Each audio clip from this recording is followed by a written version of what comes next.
Judge, in the early morning hours of August 14th, 32, Ms. Smallwood, the attorney for the defendant as well. I do acknowledge receipt. Thank you. All right, you may proceed. Judge, in the early morning hours of August 14th, 32-year-old female victim was sexually assaulted and robbed at knife point at the Home to Suites by Hilton located at 110 West Huron Street in Chicago, Cook County, Illinois.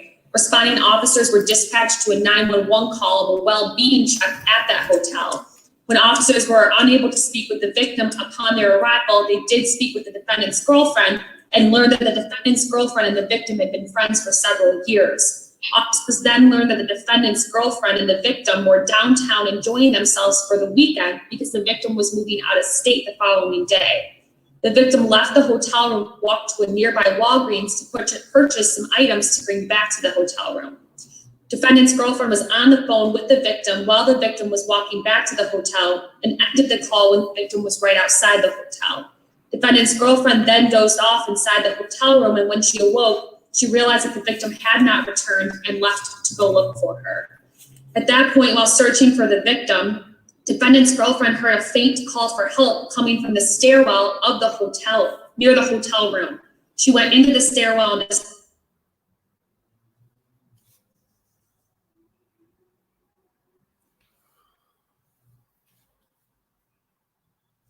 So right there, y'all give me 1 second.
had not returned and left to go, was walking back to the hotel. I'm gonna start the audio. Yes. Pre-trial, your assessment. Yes, Your Honor. New criminal activity, scale 4. Failure to appear, scale 3. I would like to note a yes for the new violent criminal activity flag, and if released, maximum conditions are recommended. Thank you. All right, State. And Judge, for the record, we did file for a discretionary no bail petition. I also sent that to Ms. Smallwood, the attorney for the defendant, as well. I do acknowledge receipt. Thank you. All right, you may proceed. Judge, in the early morning hours of August 14th, 32-year-old female victim was sexually assaulted and robbed at knife point at the Home to Suites by Hilton located at 110 West Huron Street in Chicago, Cook County, Illinois. Responding officers were dispatched to a 911 call of a well-being check at that hotel. When officers were unable to speak with the victim upon their arrival, they did speak with the defendant's girlfriend and learned that the defendant's girlfriend and the victim had been friends for several years. Officers then learned that the defendant's girlfriend and the victim were downtown enjoying themselves for the weekend because the victim was moving out of state the following day. The victim left the hotel room, walked to a nearby Walgreens to purchase some items to bring back to the hotel room. Defendant's girlfriend was on the phone with the victim while the victim was walking back to the hotel and ended the call when the victim was right outside the hotel. Defendant's girlfriend then dozed off inside the hotel room, and when she awoke, she realized that the victim had not returned and left to go look for her. At that point, while searching for the victim, defendant's girlfriend heard a faint call for help coming from the stairwell of the hotel, near the hotel room. She went into the stairwell and discovered the victim partially clad, tied to the stairwell by her own leggings. The investigation revealed that the detectives eventually spoke with the victim and learned that on the night of the incident, the victim saw the defendant with others outside the hotel loitering. Upon returning to the hotel after purchasing items, the victim entered the hotel with her key card, entered an elevator, but was followed by an unknown male offender. Victim exited the elevator and began walking towards her room. The unknown offender grabbed her from behind and forced her into a nearby stairwell. The victim stated the offender produced a knife and held it to her neck. The unknown offender then sliced the victim's purse off of her body, moved her leggings, and shredded her underwear. Using the victim's own leggings, the offender tied the victim's arms to a pole or railing inside the stairwell. While the victim was tied, the offender forced his penis into the victim's mouth, at which point she vomited. The offender then got angry that because she vomited and forced the penis into the victim's anus. The victim stated that the unknown offender then took her purse, which contained approximately $3,700 of cash, as well as other miscellaneous items, and fled down the stairwell. The victim described the unknown offender who sexually assaulted and robbed her as a male black, young, possibly early 20s, wearing a black jacket with a hood and a hospital mask on his face that he did not remove. The victim went to the hospital and a sexual assault kit was collected. In an interview with police, on-duty security at the hotel stated he had last conducted a check hotel floors at approximately 1:15. The security guard related that he had observed the victim enter the hotel, and he also observed a subject that was wearing a subject wearing blue. Let me stop this right here for a second. I want to ask y'all a question. And the question is, how familiar does this case sound? For those of y'all that have been around in the beginning, do y'all recall when we was hearing something about it was supposed to have been a movie filmed or some kind of act going on and things went bad? Do y'all recall that? Because I do. But let's continue with the audio. Wearing blue clothing items and a red hat, walked into the hotel and elevator with the victim, corroborating her story. After the victim was finished being treated at the hospital, she returned back to the hotel and met up with the defendant. He was in the driver's seat of a car and the victim was seated in the front passenger seat when the detectives arrived on scene. Detectives briefly spoke with the defendant, who gave a false name and a false phone number. Video surveillance of the hotel shows the victim entering the hotel, followed by the unknown offender. The actual incident was not captured on video, but the unknown offender was captured on video surveillance after the incident, coming down the 14th floor stairwell, adjusting his clothing near his waist. The unknown offender was captured on another video surveillance, pushing the ground level stairwell door to exit the hotel into an alley. An additional surveillance shows the unknown offender exiting the building and entering onto Superior Street and disappearing off view. Further investigation revealed hotel records that show the defendant is the individual that had rented the room that the victim and the defendant's girlfriend were planning to stay in. Items recovered by the police from the stairwell include her leggings as well as a mask covered in the victim's vomit. On August 18th, 2020, detectives recontacted the defendant's girlfriend via phone to inquire about the defendant and who had rented the room. When they confronted the defendant's girlfriend with why he would have provided a false name, defendant's girlfriend indicated the subject was in fact Turnell Williams, this defendant, and that he, quote, plays like that, end quote. Several days later, police spoke to a witness who related that they knew the defendant. The witness related that the defendant is not wheelchair bound and claims that he lies about doing that, and that this witness has observed the defendant doing jumping jacks on numerous occasions.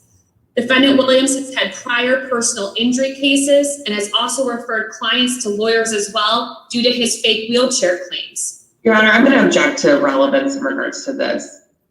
Well, you can offer mitigation. Defendant admitted to the witness that the Hilton incident was all a setup and that Williams knew the victim had $3,700 on her purser and therefore set up the robbery. Defendant Williams also told the witness that he instructed the unknown offender to, quote, stick his dick in the victim's mouth 5 or 6 times, but did not expect the unknown offender to rape the victim in this case.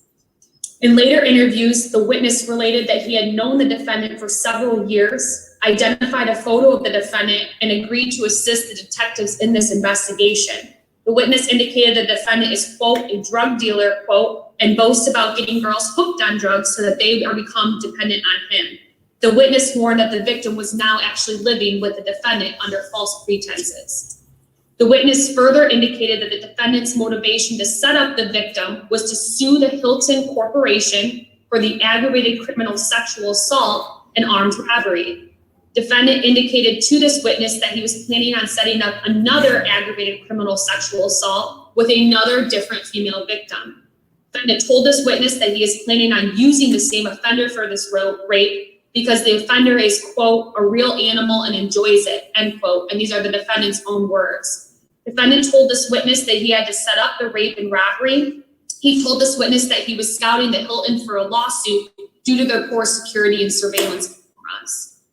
Defendant is captured on a court-ordered consensual overhear, admitting to a witness that he set the incident up involving the victim, that the victim was in fact robbed of $3,700, and that this was compensation for robbing the victim. Defendant states on the recording that he did not know the victim was raped, and he didn't know that she was robbed. Defendant, who has a relationship with several civil attorneys through bringing in potential lawsuits, indicated on video that he gets money from attorneys to bring in clients. The defendant states on videotape that he would like to set up another rape. He acknowledges this victim did not know about what was going to happen, and he states he is now looking for a new victim who would be able to fake a rape in the Hilton. He states he would use the same offender and wants to sue the Hilton because they have a lot of money, and he intends to use the same place so he can show a pattern for a civil lawsuit. The defendant, who has filed lawsuits and claims of his own, admits to being able to walk on the COH and acknowledges doing jumping jacks on videos as well. The defendant appears on subsequent court-ordered phone conversations that he intended to recruit a victim and use the same offender to commit a fake rape on Saturday, September 26, 2020, at the same Hilton, at a Hilton hotel located in Oak Lawn.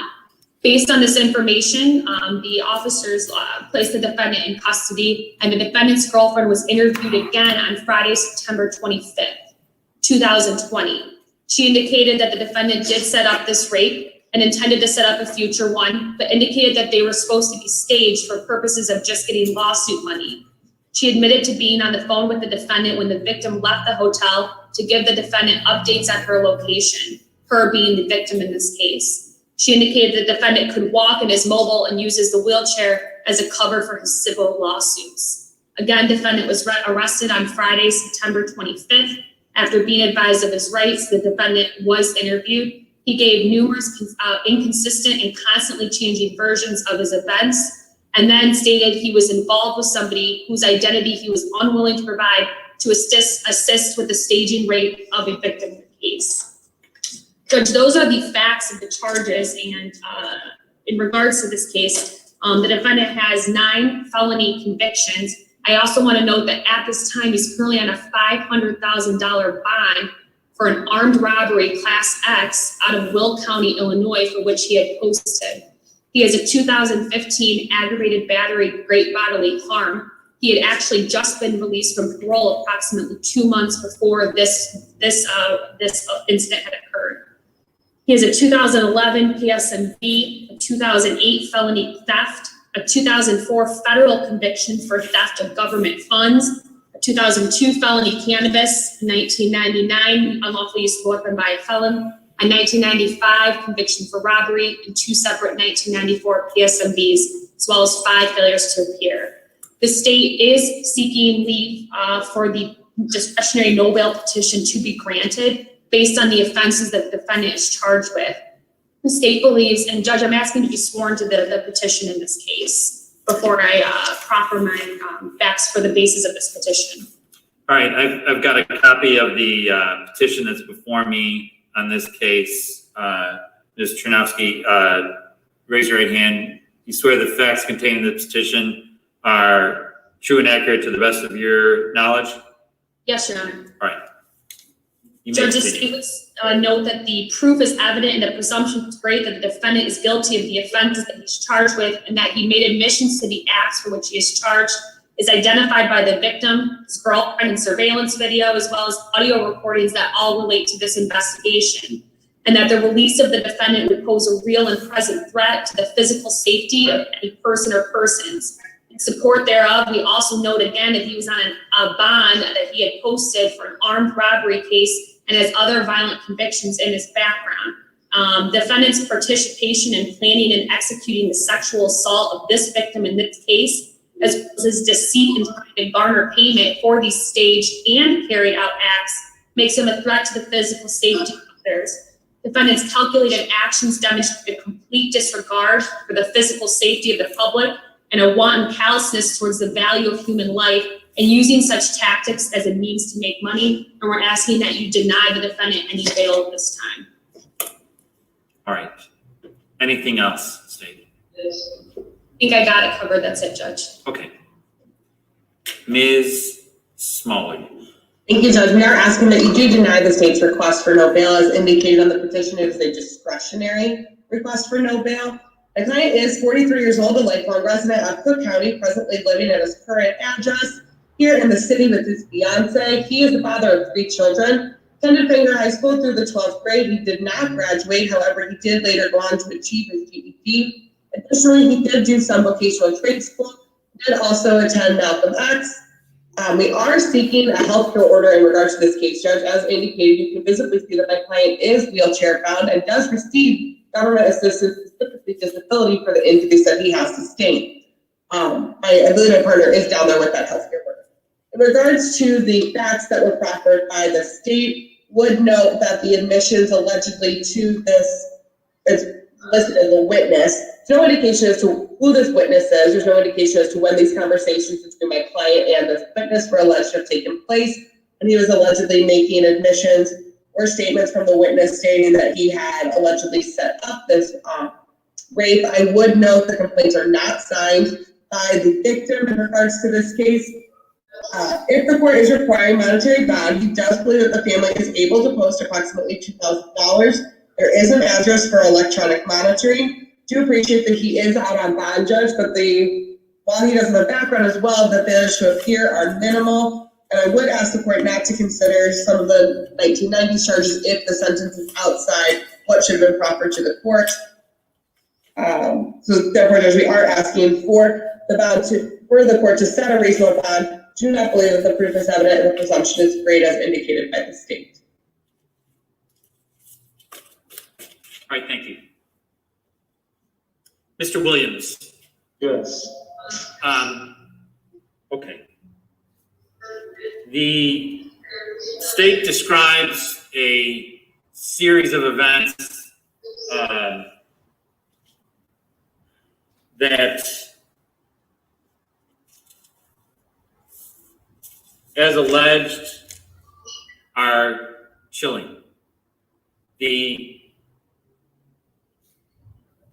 charge, in essence, of aggravated criminal sexual assault, the charges of armed robbery, allege, in essence, you are accountable for those acts.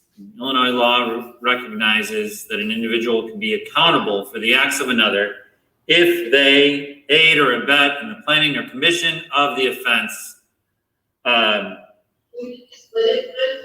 as alleged. And so now you are, I guarantee you, I'm not looking to have a conversation with you. Your attorney has given me the mitigation. I'll consider those legal arguments. So then you are, as alleged, then accountable for the acts as alleged by the state. The state then details acts of violence, sexual assault that occurred to the victim on the date of August 14th, 2020 on Huron, where the victim was not only sexually assaulted, but then also robbed by force of United States currency. That this act then While that individual has not been identified, at least at this point, to me, that subsequent to this act, that the police, through their investigation, obtained a court-ordered overhear in which you are then caught on tape admitting to the planning and commission of this offense, of the assault of the victim, or at least the staged, or however you want to characterize it. All this occurring while you are on bond for an armed robbery in Will County, in which the bail had been set at $500,000. That this was done for the purpose of monetary gain, to perpetrate a fraud upon the court, is further aggravation. The state has filed a petition for no bail, alleging that the proof is evident, the presumption is great. I have that petition, that sworn petition before me, Mr. Williams. I do make a finding that the proof is evident, the presumption is great. You have committed these offenses as alleged, that you are either accountable or participated in the conspiracy to commit these offenses. That there is no condition of bail that can be set that can reasonably assure the safety of the community. That you pose a threat to the safety of this community. You have 9 prior felony convictions. I do believe that these acts display a wanton callousness for the value and safety of life. Accordingly, you will be held without bail. This case will be continued to tomorrow's court date, September 28th, branch 66. Your attorney has asked for a healthcare order. At this point, Mr. Williams, I'm going to sign that healthcare order. The state has proffered evidence that it is possible that whatever injuries or whatever requirement that you have for that wheelchair is not needed. But at this time, I tell you, I don't need to hear from you. At this time, your attorney's asked for a healthcare order. Upon information and belief, I will sign the representation by your attorney that wheelchair is needed. I will sign the order for a healthcare order. Thank you, Judge. We're demanding trial. DDT. And Judge, I'm also asking for special conditions of bond, not to have contact with the victim or witnesses in this case, from jail in these circumstances. Mr. Williams, you cannot have any contact with any of the witnesses in this matter by any way, shape, or form. That's by phone, by text, by email. By no shape can you contact any of the witnesses in this matter. And Judge, if I may, I have no objection to the victim. I do believe the state is listing my client's fiance, however, as a witness. So we would ask that he still be permitted to speak to her. At this point, you can challenge that on the next court date, but at this point, okay. I'm entering that order. No contact means no contact. That's it. Mail 20. Feliciano.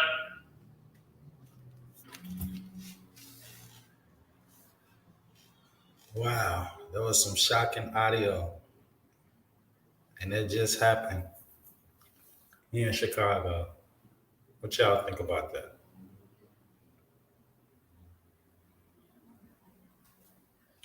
At this point, at this point, I'm not going to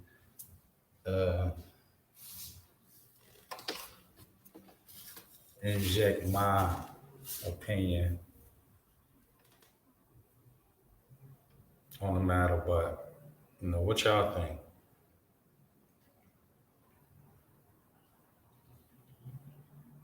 Yeah, that's something. Last night I played part of the audio, but that was the full audio from that case.